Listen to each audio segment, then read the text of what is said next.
Yo, so that was Slowbleed. Thanks for joining us on episode 10, I believe. So, where are you guys from? Who are you? Yeah. I would say Slowbleed is from Santa Paula, California. No one knows where that is, but yeah, Let's just say Ventura. Fuck it. nah. Fuck Ventura right now.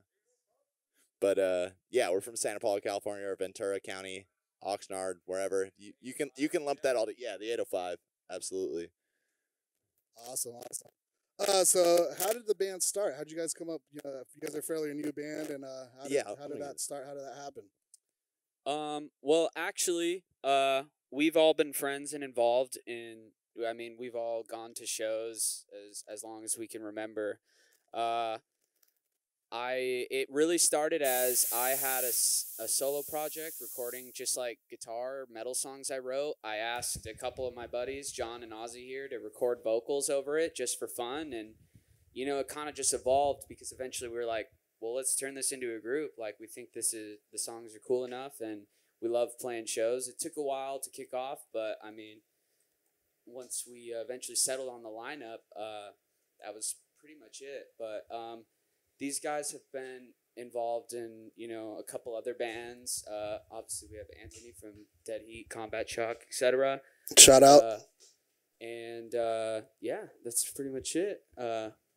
Leads us up until now. That's awesome. So as far as you guys, being a fairly new band, how's you guys just put out a cassette? What's the cassette titled? It's just called the 2020 promo. The 2020 promo. It was never really supposed. I don't think we ever really intended on it coming out. We recorded it at the Pit with Taylor Young, and with shows getting shut down, I think we kind of intended maybe it be a tour tape. And with the announcement of us playing Sound and Fury this year, we decided to use it as like a Sound and Fury exclusive tape, and we were going to give it out free at the fest. Obviously, COVID reasonings, the fest didn't happen. We decided to give away the tape free, and use it to kind of raise funds for our local protest organizers. We sold merch and gave away the tape for free. Dude, that's awesome. That's so cool. Stellar. I mean, you mentioned COVID, and obviously this is a year you guys are a new band planning. I'm assuming planning shows, planning releases, planning tours. How has this pandemic affected you guys as a band, and you guys as the idea of releasing and touring and playing? How's that halt affected you guys? Truth be told, it kind of put us in a really advantageous spot. I hate to say, obviously not playing shows is terrible. We both work on booking shows, etc. That part has been really terrible, but in terms of Slowbleed as a band, it's been really fantastic. I can't speak on it much, but it's put us in a really advantageous spot in terms of what we intend to do as a band in the future. So I have no complaints as a band. I run a bar for a living. That's been pretty miserable. I mean, we're all kind of in either the service industry or retail industry. So I guess, on a personal level, some people are going through different emotions. Have you been productive? Has it been a positive thing for you guys, or do you guys ever find yourself in kind of in a depressive state? Because for a lot of people that musicians that do play music, that do play in bands, that do tour, are kind of in a rut right now. And how's it for you guys personally, as far as not being able to be a band and on a personal level? It's made it honestly extremely difficult. We really love playing shows, as many people in this genre and scene do. It's really hurt us. Just kind of finding a silver lining was that we had all this time to kind of just focus on writing and kind of just tried to focus on the positives. Again, it has set us back. I mean, we're used to playing shows. That's what bands do. So we're really grateful to be able to even do something like this with you guys. And honestly, I think it's affected everyone at this point. I mean, people aren't able to work, which means, if you're lucky enough to get, or fortunate enough to get through and get unemployment and all that, you have a little bit of extra compensation. But for us, we love playing shows. I know I've said it already, but yeah, for us, it's really that's been the biggest struggle for us. It's just I feel a lot of bands especially in the scene, like the way they build their fan base or all that is, through live shows. Releasing music is important and all that, but I think really the live experience changes someone's opinion on a band and, can make or break how they feel about them. So for us, we're just trying to find ways to still show everybody, we still love making music. We're still passionate about it. But, it's really taken a toll on us not being able to get out there and play. These guys definitely book shows. Well, that's cool. That obviously as a band, you guys want to be proactive and actually do play music. So unfortunately, it is what it is. And today you guys came on and did a live stream, which is kind of at first I was like, this is kind of weird, kind of corny. But the fact is that we're not going to be able to see live music in an appropriate setting for a long time. So to do a live stream for you guys, how was that experience today for you guys? Honestly, I think leading up to this, we were pretty much on because Anthony's filling in with a week notice to actually learn the 3 songs, the 3 promo songs, fill in and stuff. We really grinded this week up until this point, and I can say I think the first time that we were all able to get together and run through the entire set without having to kind of stop and dissect certain parts, we kind of looked at each other this is the closest thing that we have to playing live music in months. I think the last time we played was that terror show in Ventura at the tavern. What a show. What a fucking show, right? So coming off of that, who would have thought, thinking back to that situation, that was the last time I ever got to see anyone and play live music. So this was probably kind of like you said, it's been hard not being able to play live shows and see everyone there, because for a while leading up to that show, specifically at the tavern, the 805 was popping off, dude. There were shows every weekend. Bands from I can say every generation were doing things releasing stuff. There's an In Control. Yeah, exactly. It's leading up to the Nardcore comp, number 4, dude. It just goes to show how the scene was doing at the time. So for it to just hit a brick wall and just stop, it was pretty tough. So for us to be able to do this, that was pretty sick. It got us pretty fucking psyched. That's awesome. At least. Thank you guys for joining us, because it's it's strange, but at the same time it's trying to stay connected with our peers and music and hardcore, especially because unfortunately we're not this massive artists or massive bands, and kind of someone needs to shine a light on the little guys, so so I noticed we are at a fucking weird time where our country just seems to be in somewhat shambles, and it's fucking, dude, every day it's different, and I don't even know how to deal with it. But the reason for us to do these Q&As and these live sets and these live streams, for one, is just stay connected with our community. But we decided to do these Q&As to try to, either raise donations or shine a light on what's going on in our world or personal lives or whatever. Again, if you're watching this, our video director, shout out to Steven, 187 Media. If you're able to, he on his site, he's having troubles, and this having troubles with one of his family pets, and that shit sucks. So if you're able to donate there.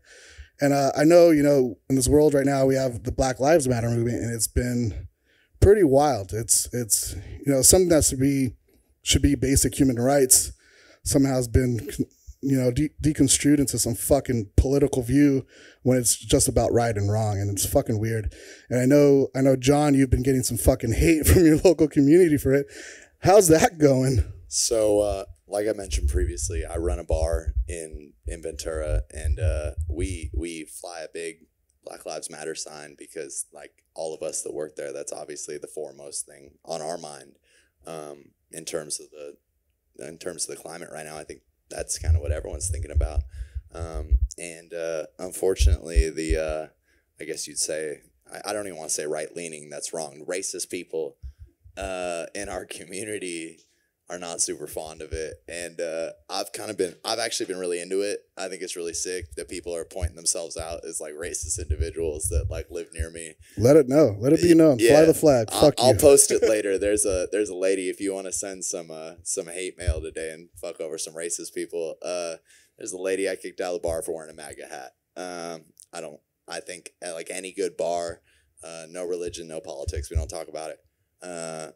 And a lady had a big fit about her Black Lives Matter sign wearing a MAGA hat. And I just simply asked her to leave. She then put us in a group with like 40,000 MAGA individuals. So I receive like a threatening email once a day now, which is sick. Like I can't get enough of it. I screenshot them. I send them to all my friends. We fucking laugh. It's awesome. Like, fuck those people. Yeah, it's probably just your fat ass neighbor trying to talk some shit. Shut up, you fat loser. What are you gonna do? Yeah. So it's old bitch. Yeah, it's kind of sick. Like I'm into it. Like I can't get enough of it. I've been really into that. But otherwise, like our community is fucking awesome. Like everything that Slowbleed has done for the last couple months, in terms of selling merch, selling tapes, whatever, everything has gone towards two groups that I want to mention. That is Dark Matter Collective, out of Ventura County, and then Get Loud, which is a queer art movement in our community that have been organizing all the protests locally for us, and they're crushing it. They're leading big marches, etc., events, like raising funds. So everything we've done for since probably the lockdown has kind of gone to them, and that's been really cool. I can't believe how much support we've received.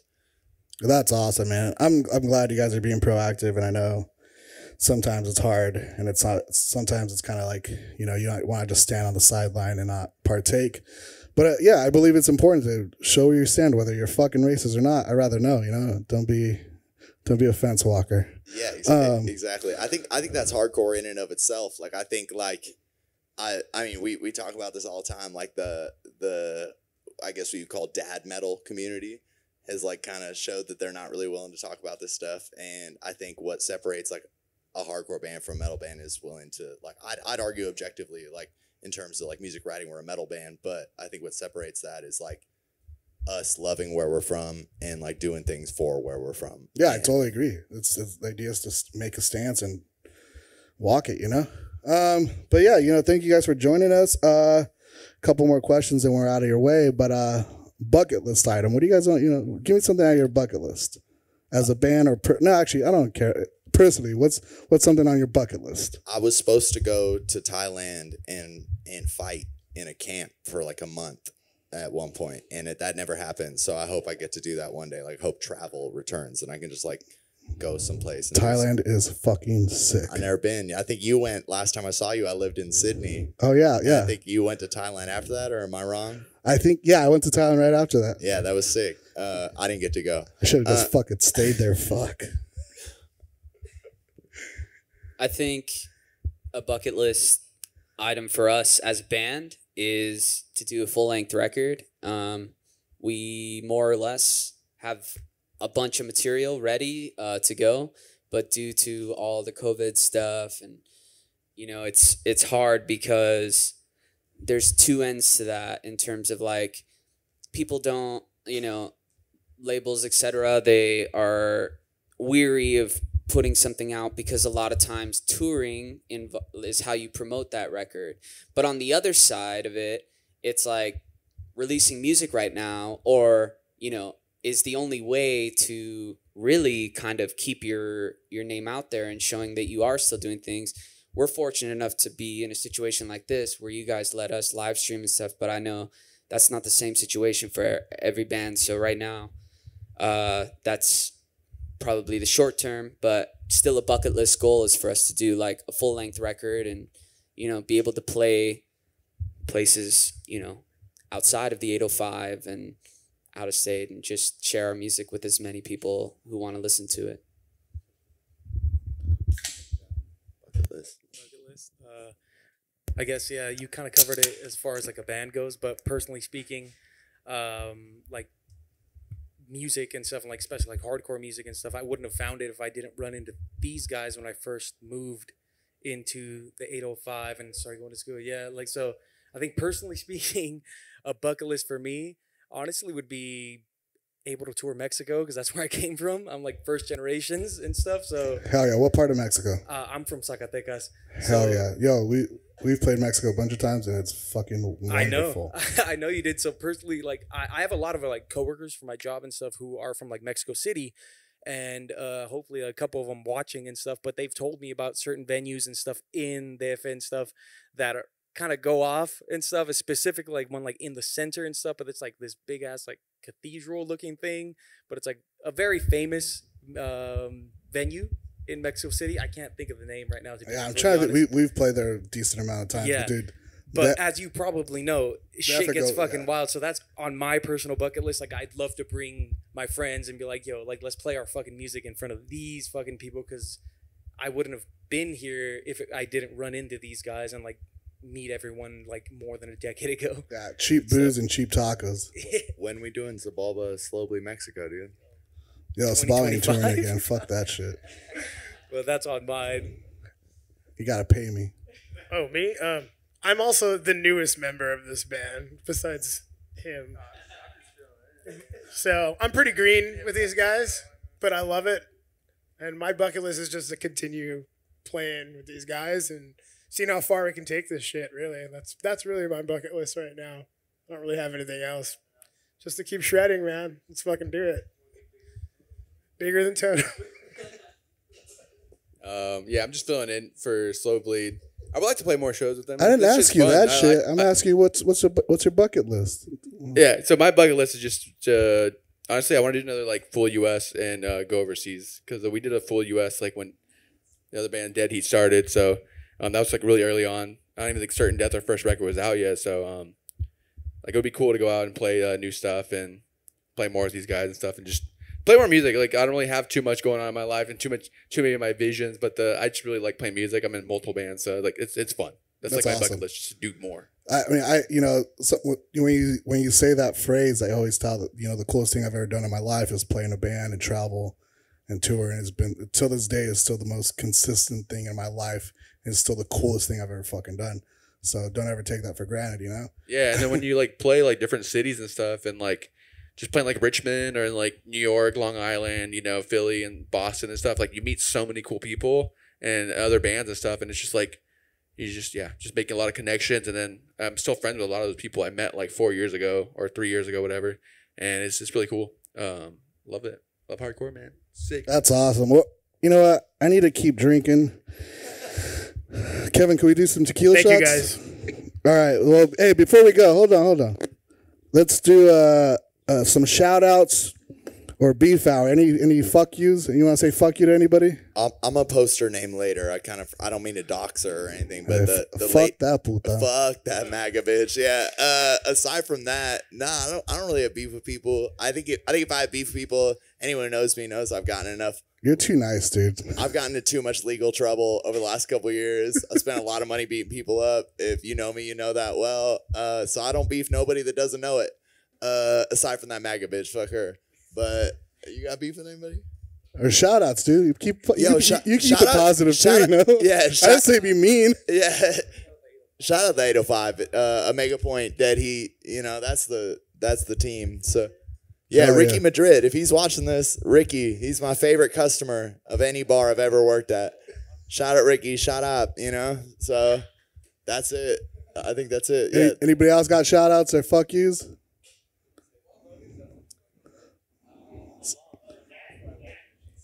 I'm just going to shout out John's mom and my mom. And they're both the moms that show up at the shows. Just like, yeah.